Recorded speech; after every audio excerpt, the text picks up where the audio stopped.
spoon is too big. My spoon is too big. My spoon...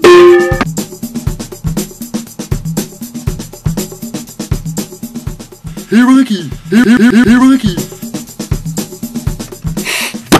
Hello YouTubers, Sign543 and Hi-yos, woot woot. Anyway, I wanted to talk to you about a saying I've always heard. People always say the early bird gets the worm, but I always feel sorry for that early worm. I mean, nobody ever talks about the early worm, do they? No, because that wouldn't work. Get up early! Why do you ask? Because the early worm gets eaten. See, that wouldn't work. Nobody would get up early. We'd have an entire society of late sleepers, am I right? I'm right. Actually, if you think about it, I don't, but you can if you want.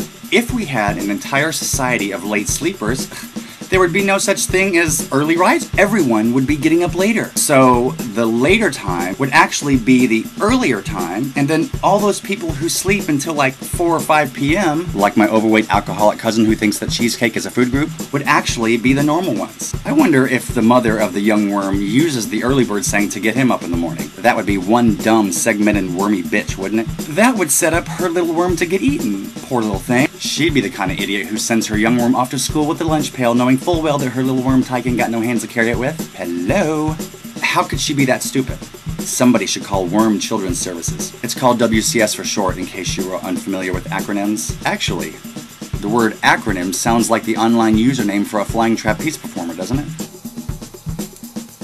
I also like that other saying, a rolling stone gathers no moss. It doesn't apply to the real Rolling Stones, of course, because that Keith Richards is definitely looking a bit mossy these days. But the saying is still a favorite of mine. It always inspires me to get going and to avoid procrastination, you know what I mean? Doesn't it for you? Except when I'm actually out gathering moss for some event where moss is required. Then, of course, the saying wouldn't apply at all. Like maybe for a moss gathering contest or a moss gathering convention. I don't know if you ever go to things like that, but, you know, sometimes I do on occasion. Or like maybe for a moss eating contest. I never eat moss, though. That's just, well, I shouldn't say never.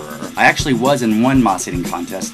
I don't like to talk about it much though because I was the only contestant and I made up the contest myself. And I was sorry later because my mom whacked me for eating that nasty shit. And I got this terrible tummy ache and had to drink chamomile tea like that funny storybook character Peter Jennings or Peter Rabbit, or who climbed over into Mr. McGregor's Cabbage Patch and ate a Cabbage Patch doll or something like that. I don't really remember exactly how that goes.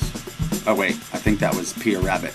Not Peter Jennings. Peter Jennings does the news or something, right? But I really miss that Walter Kryptonite, Bronchitis, or whatever his name is. Ow, there's something in my shoe. Don't you hate that? I'm a little